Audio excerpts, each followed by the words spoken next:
Women in Leadership, brought to you by HeronCode, the management consultancy for what happens next. For more information, you can visit HeronCode.com. Julie Leblan, welcome to HeronCode's Women in Leadership podcast. How are you? A bit nervous, I have to say, but very excited to record this podcast with you, and very happy to discuss about the topic. You know, you're excited. I'm even more excited because I've done my research. I've read up on you, and you are a phenomenal woman. What you have achieved thus far, I'm sure you get told all the time, or you may not, but it is just incredible. So congratulations, first of all, on everything that you have done. The first question really for me is, what you have done in maybe now in the present is amazing. But I think that what I would love to know more about is your journey and how you got there as well. So how did it all start off? You're quite an international nomad. You've traveled quite a bit. You've worked everywhere. Yeah, you can say that. It's the right word, I would say. Yeah, I thought so. How did the journey start into becoming who you are today? To be honest, you don't wake up one day and you say, I'm going to do all this and move to Dubai and so on and be an entrepreneur. Even I had no idea that I wanted to become an entrepreneur. I studied law. I'm originally a finance lawyer. So I started my career in Paris, and I was a finance lawyer for a couple of years, working with multinational companies, with banks, for very exciting projects. Very intellectually challenging, meeting a lot of people, and there was this component of being international at that time, but primarily located in Paris and moving around Europe. And I think it's by chance or coincidence, or you have milestone in your life where you decide that you see enough and you want to change. And it happened actually when I was pregnant of my first son. I just realized that I wanted to do something more in my life and have something more flexible. At that time, so it was in 2008, I wanted to have much more flexibility. And I found that the corporate world didn't allow me to be as flexible as I wanted for my family. And that on top of it, my work didn't challenge me enough. I wanted to do something else, to innovate, to create. I really thought at that time that I had no creativity in me and that I couldn't be an entrepreneur, but I was looking up at entrepreneurs and I was really excited about their journey. Let's talk about that looking up, because I wonder the environment in which you started off in, the society, the people around you, your social circles. Was it common for a woman to want to get out there, move international, move out of a corporate and go on their own? Was that a normal thing? Coming from my family, not at all. I'm coming from a family of teachers and business people, but really French business people, so really located in France. I think I got this wish of moving internationally came from my parents. They were always pushing us. We are three siblings. They were pushing us to look out there. I studied in the UK. I went to Exeter at that time with the Erasmus program, so before Brexit, of course. And I studied in Exeter for a year, and I just realized that there were so many nationalities, so many interesting people, and different perspectives and different things to understand. My sister moved 1 year in South Africa, in Durban. So it's not like we were kind of pushed by our parents to get out and move and meet new people and so on.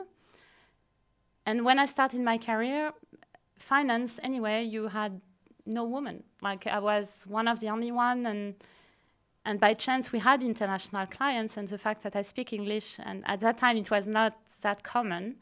I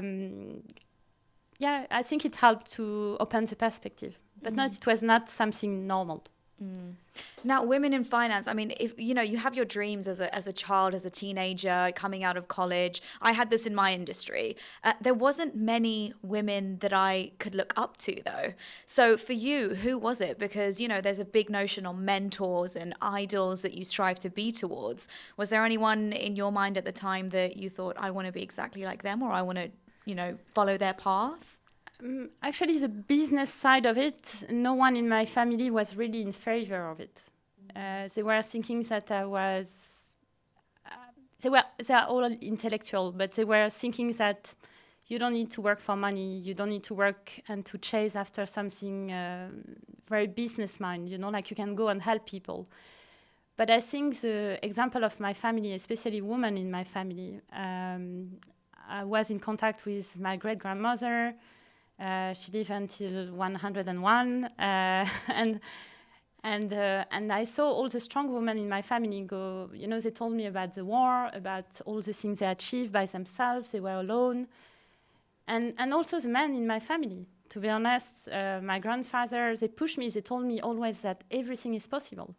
I never felt at any point that I had a limit and that being a woman was a challenge. It started to happen when I was a teenager and they told me, okay, you can't go out because you're a girl. And I was like, why? But they never told me you can't look at a job because you are a woman. Never. And but I will come back to this later because I think it's a false thinking. It's kind of weird. You say to little girls they can do everything, they are equal, and they can have access to everything. But I think we should prepare women or girls more for what they will face. I was really shocked when I started my career and I had comments or weird things, and I was like, but why?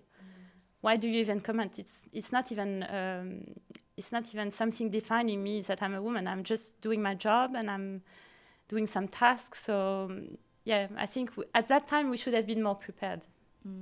And let's go into your career then. I mean, what you've done so far, you're the co-founder of Women in Incentives Network. It is phenomenal.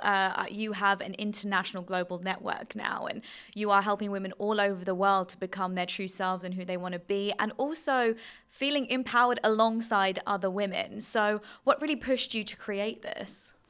So it's coming from the mentoring aspect. After I decided to start my career as a finance lawyer, when I became an entrepreneur, many people helped me. And many people actually helped me to understand what it is to be a business owner, what it is to become a CEO as well is different from being a business owner. And I had mentors from time to time along the years, but most of them were men. And I just find that sometimes it's a shame, exactly like you said, you have no one to look at or no model. And usually women that were in business were too busy handling or juggling between business and I would say their personal life. So they don't have time to take care of someone else, or they don't find themselves relevant. So the aim behind Women in Incentive Network was, of course, connect women all over the world in our industry, making them realize that they're worth it and that their opinion is relevant, that they have a voice. And as a group, we have a bigger voice inside our industry to change things and to lobby sometimes. But the most important thing was to create this mentoring program where we have women that have achieved already a career that is very, impressive, and help them mentor younger women. And it has been, we finished class 1 now of Women in Incentive Network of the mentoring program, and we started the class 2. And what is really interesting, it's a 1-year mentorship program, and all of them enjoy it very much. We had so many laughs and cries and tears and everything at the end of the program. But what is a success is that now women, between them, they say that they created friendship. And they support each other. We are not, most of the time, if you have women at the same place or in a business, most of the time the society and the corporate environment will put them in competition. It shouldn't be the case. You shouldn't be in competition. You should be proud that someone has succeeded. And we should help each other. And I think this is the biggest achievement. It's so interesting you say that, because it takes me back, as soon as you said that, it takes me back to a moment in my career where there was another girl alongside me, and there was a big group of people, 10 people being selected, and another girl looked exactly like me. She was of my ethnic background, and she looked at me and she goes, well, I guess they're only going to pick one of us. And that was just the norm. That was just what we thought. I was like, yeah, okay, fair enough. At least one of us will get in. But you're so right. Even just as a woman, it doesn't matter of your ethnic background or wherever you come from. It was just being a woman in the room Yes. was such a big deal. I can only imagine for you, especially in your industry. Now, you spoke about, having male mentors. And I found this quote which said, conversations centered around gender inequality must include men. What are your thoughts on this? I totally agree with that. I don't think we should exclude men from the conversation. However, we need to create safe environment where women can unleash their creativity, unleash their possibility, and feel comfortable and feel safe. Because you have bias anywhere you go, and you have certain things that happen between men and women when you have a meeting, for example. There are studies that prove that if you have a meeting between men and women, usually men speak first and don't leave a lot of space for women to speak. And at the end, they say, okay, maybe I'm not relevant. What I'm going to say doesn't bring anything additional to the conversation. So it needs to be a conversation. That's the thing. So I think now things are changing really fast. And also men are a bit more careful with how they're approaching or what they are saying. And it's great we had this conversation about women in business, about the Me Too movement, about so many things that happen. And I think people realize, I think the fact we are more connected, the fact that you have more social media, the world is going faster and so on, people cannot hide behind bad behavior anymore. So it has changed a lot. And where do you think it really starts? Is it an education thing to educate young boys from a young age? Is it within the home that parents need to be more aware of, not to stereotype genders in certain industries or in society? What do you think? It's a mix of everything. I think people have to live together and to include a little bit stop the cliche and stop the understanding. So even in the education, it starts with the school, for example. I have 2 boys first, and then a little girl, my daughter. When she started school, I remember the first day, she come to kindergarten, and the teacher say, "Oh, perfect, Olympe, you just arrived. The dolls are there." Instinctively, she was going to the cars, the little cars. And I'm like, why? Why do you classify her? So I'm not a fan either on the gender, neutral gender discussion and so on. But I think there are certain things we do by education for girls and for boys that are wrong and need to be changed and need to be addressed. And definitely a man that had a strong mother or a mother that was working definitely has a completely different approach in his life, in his work life, and with his wife in general. I think it helps you to understand different things and it opens your mind. So, it's a constant education. It doesn't stop with the mother only, I think, because otherwise you put everything on the mother as well, and everything is, again, the responsibility of women. So I think it's education, it's society, it's workplace, and also calling out behaviors. I think the fact that if we can help each other and just say, listen, this behavior is not okay, and you don't look like the crazy person in the room calling out someone, then I think it will make a big difference. Now, let's just, let the listeners know exactly who you are and what you do. CEO at Merit Incentives and GiftyGlobal.com. You are also named top 20 women in MENA behind tech brands in 2022 by Forbes Middle East. That, I imagine, to your kids is just, what? What does that even mean? She's just mum. And you speaking about family is so amazing to me, because you mentioned it earlier, how hard it is for a lot of women to balance that, especially within your network as well, of the Women in Incentives network. So where did you find that balance? Was there moments of guilt? Was there moments on, a tunnel vision of exactly what you wanted and knew what you wanted to get, and the sacrifices essentially you made along the way? So that's an interesting question, because I don't think any man will be asked this question of guilt. Mm-hmm.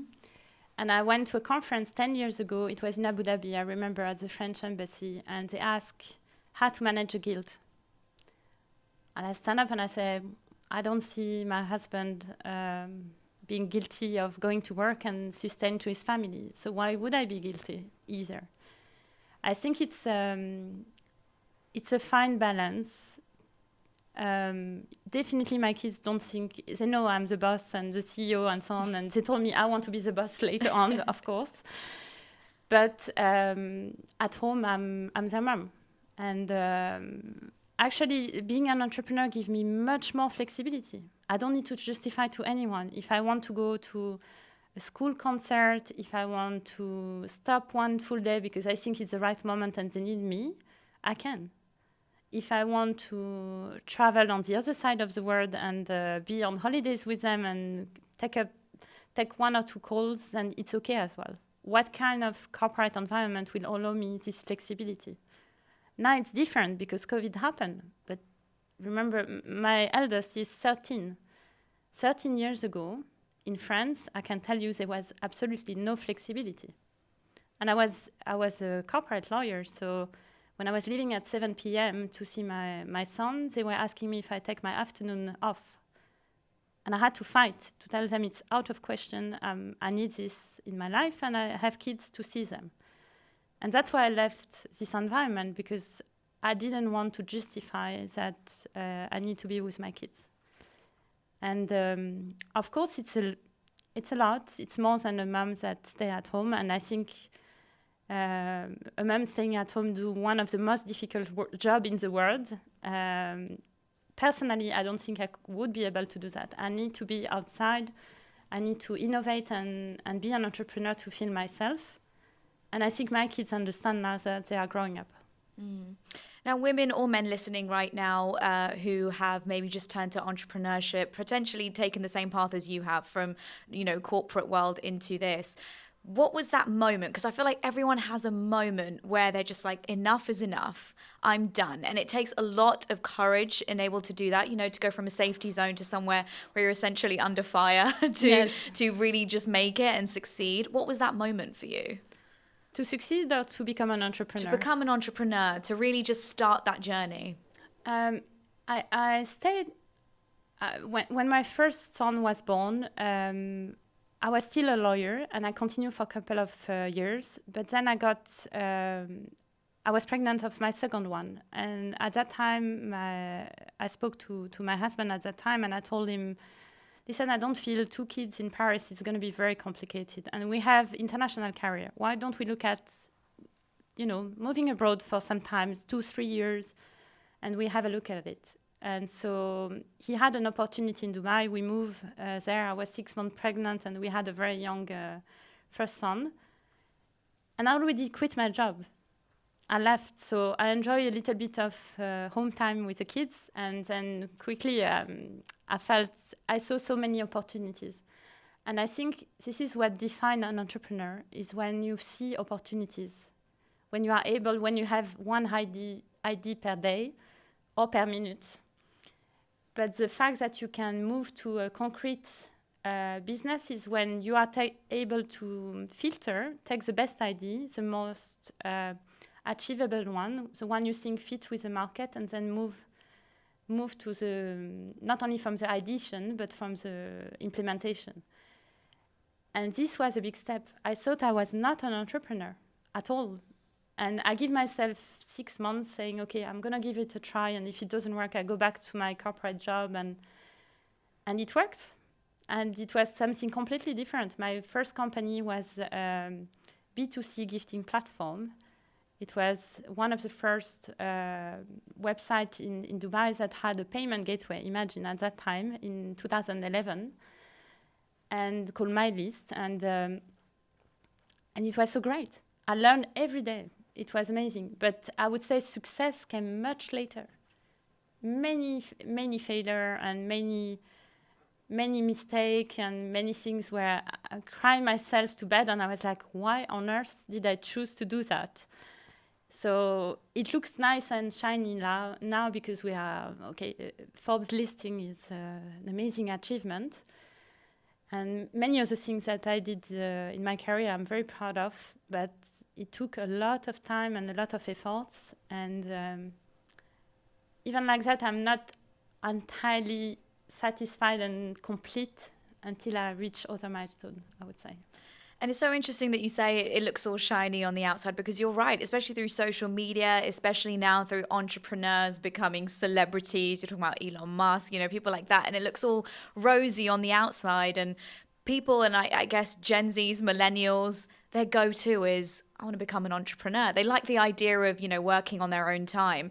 But there is so much hard work that goes into that. So for anyone listening right now, the challenges that you came across, I mean, you touched a bit on, the feelings and the emotions behind it, but no one can really prepare you for it, right?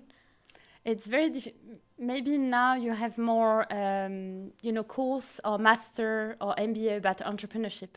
So I think it's something that is a bit more, you can learn it, or you can have at least a flavor of it. When I started my career, even as an entrepreneur, incubator, tech accelerator, and so on were quite new. So we had to grab information there and there, but nothing was like a course where you can go and really learn everything from A to Z. So it came later on in my career. In 2018, I went to San Francisco to do a tech accelerator with other founders from all over the world. And we stay almost 3 weeks together, stuck in meeting rooms and learning. And even it's a small accelerator, because you have accelerators that last. And I did some later on, like New Chip in Texas and later on. But this one was a condensed one.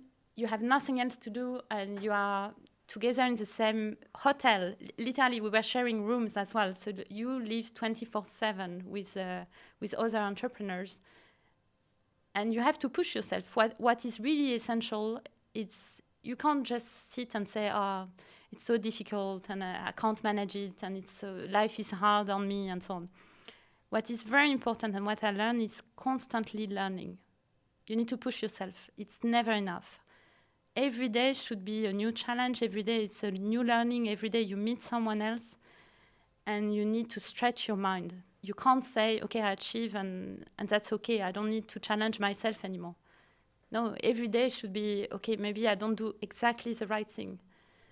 And this is what's so exciting about being an entrepreneur. And how important are mentors in this process? Because I'm aware a lot of people don't have access, especially back in the day. You're talking about person-to-person networking. Now it's a lot easier. You have your LinkedIn, you have your social media where you can speak directly to the person, which is amazing for business owners and wanting to grow your network. But how important was mentorship for you on a personal level? You mentioned you had a lot of male mentors.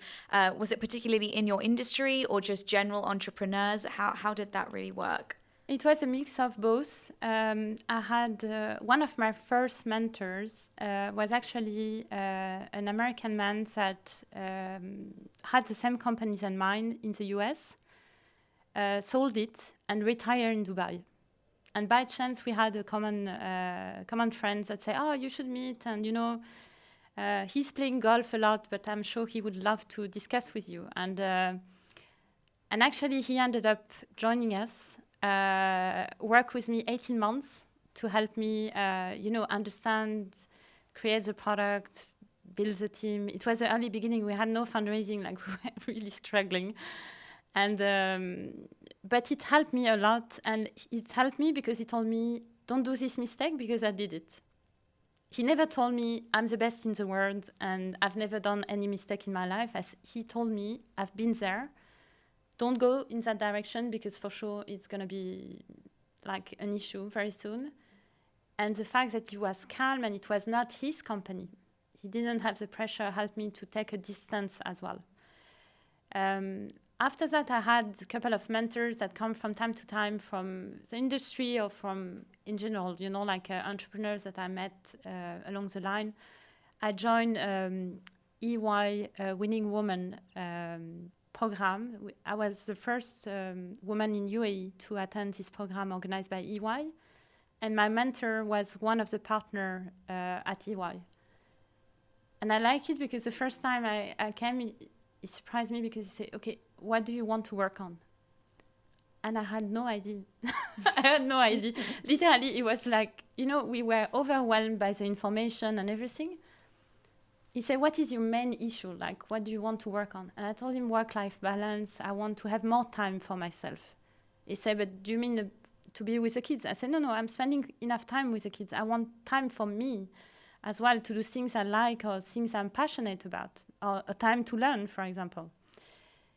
And actually, we spoke about everything, and he became a friend now, but it really helped me to put things in perspective. We put a plan together. He helped me look at the team structure. It was really an eye-opening moment, And this Winning Woman program, it's a global program as well. We still have many women. We are still connected. We still communicate on WhatsApp. We have events. We are meeting up. We help each other. We do business together. It was really a great way to help us go to the next level. And your personality, what is it like? Are you quite an extrovert? Are you an introvert? Because for a lot of people listening, for them to put themselves out there as well when it comes to networking is quite intimidating, to even ask for a mentor or to ask to be a part of these things. What was it like for you?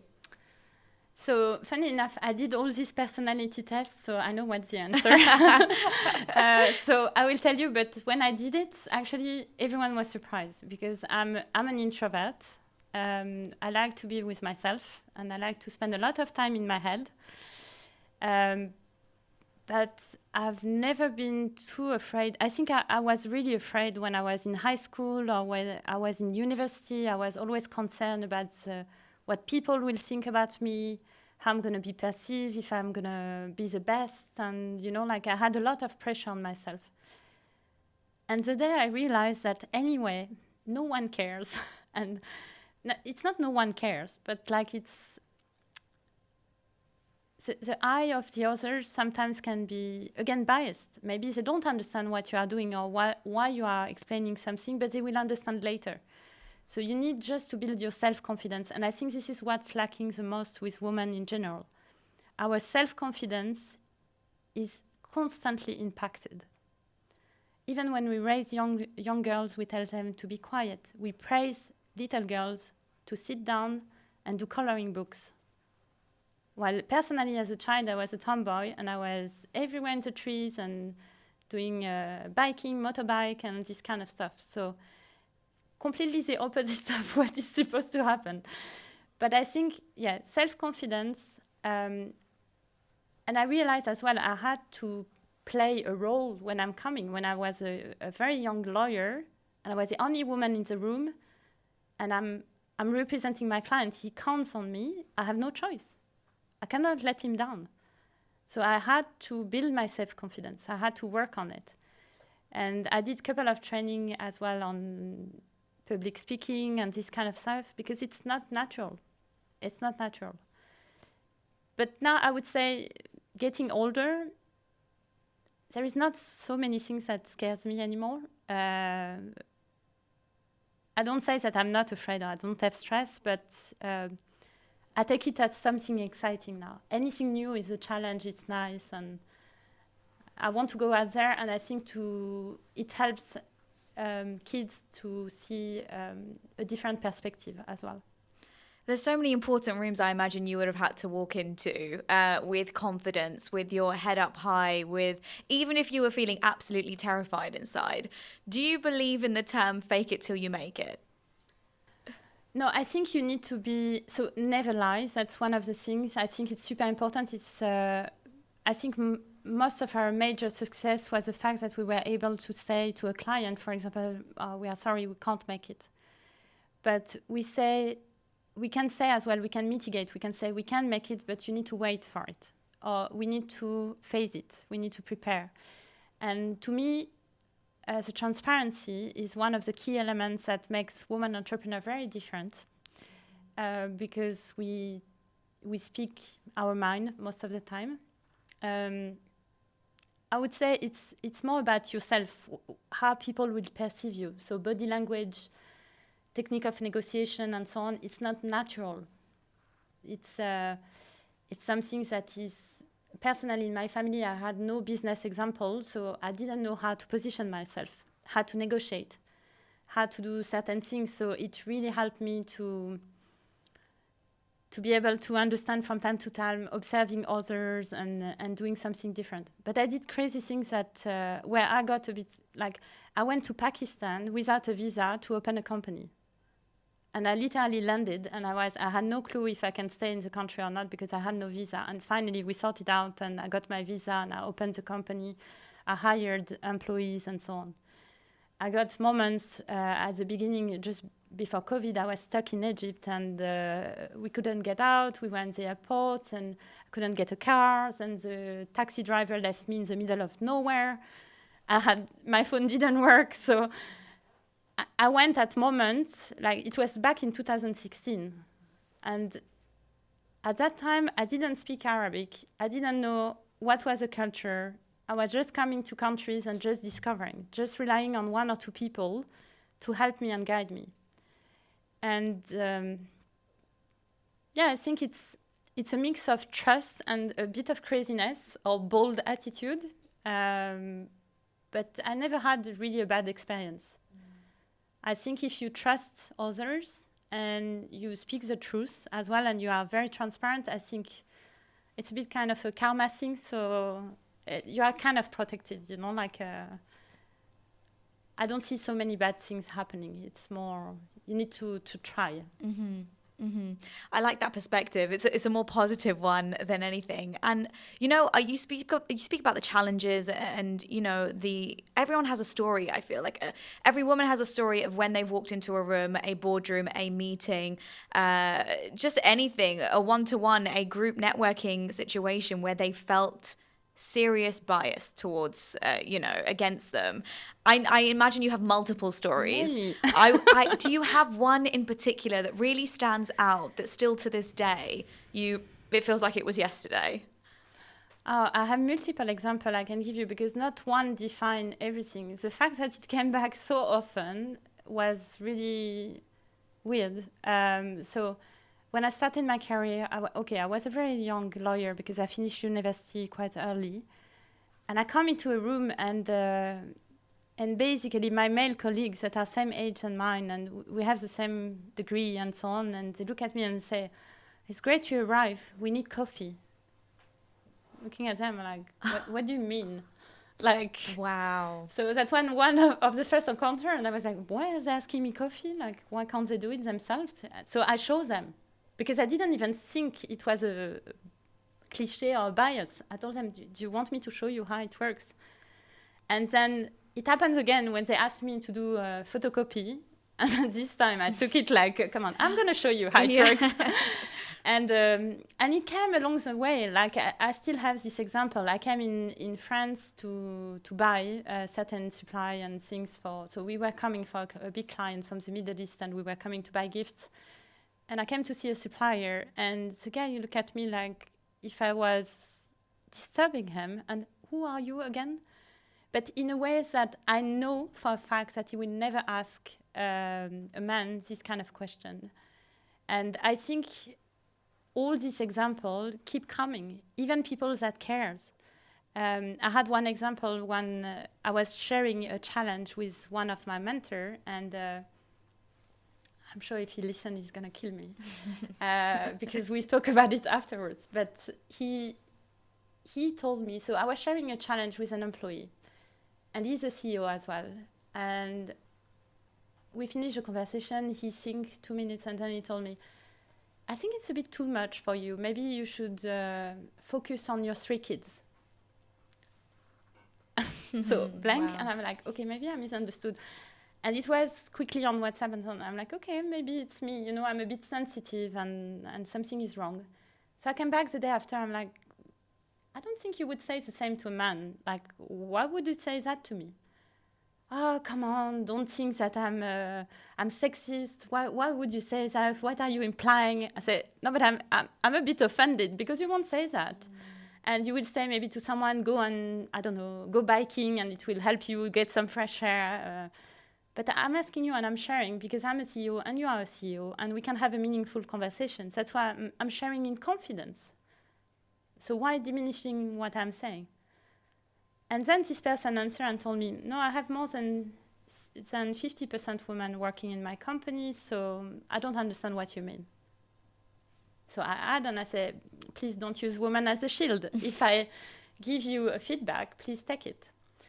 And this is where I realized that even someone extremely smart, very open-minded, extremely educated, can tell you something that is a sexist comment and can make you feel I can live with it, you know, I can just laugh about it and pass, but it's very important to give a feedback.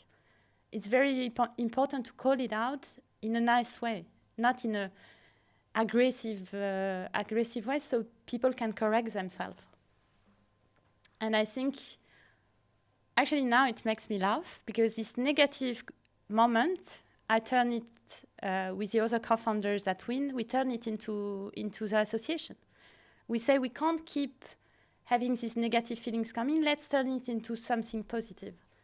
And I told our co-founders when we started the association, I told them the big win will be when men will ask us to join us.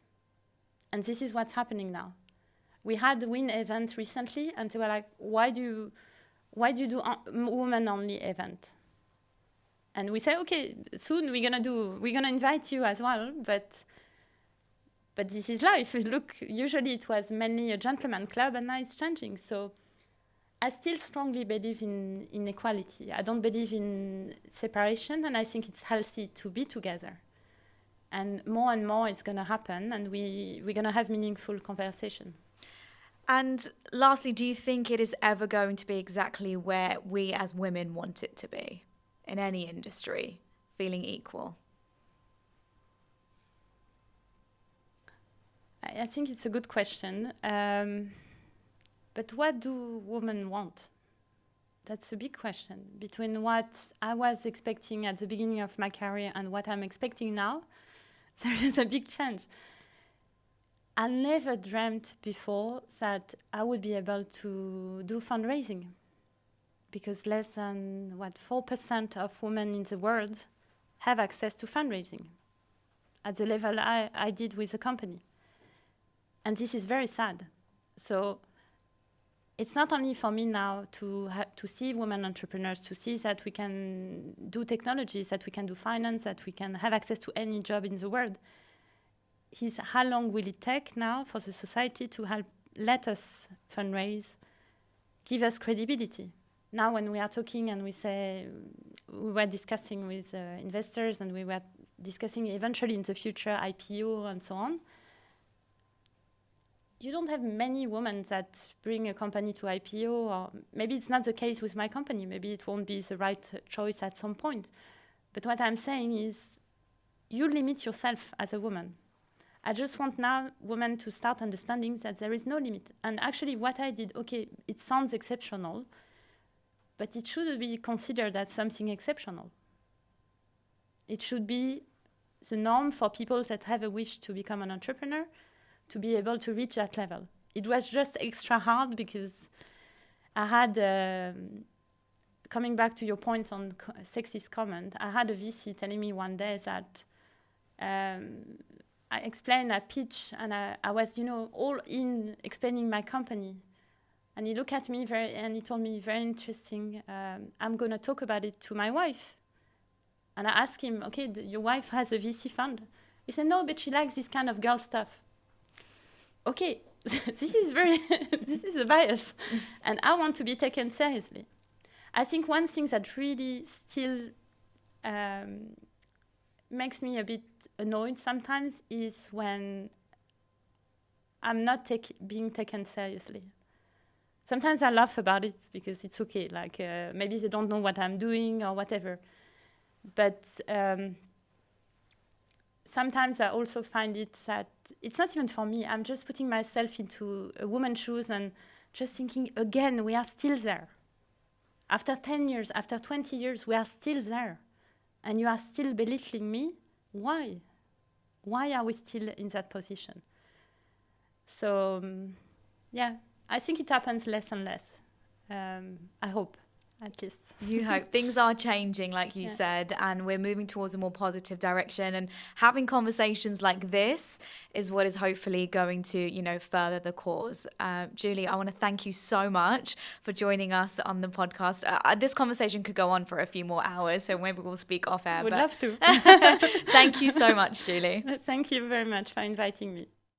Women in Leadership, brought to you by HeronCode, the management consultancy for what happens next. For more information, you can visit HeronCode.com.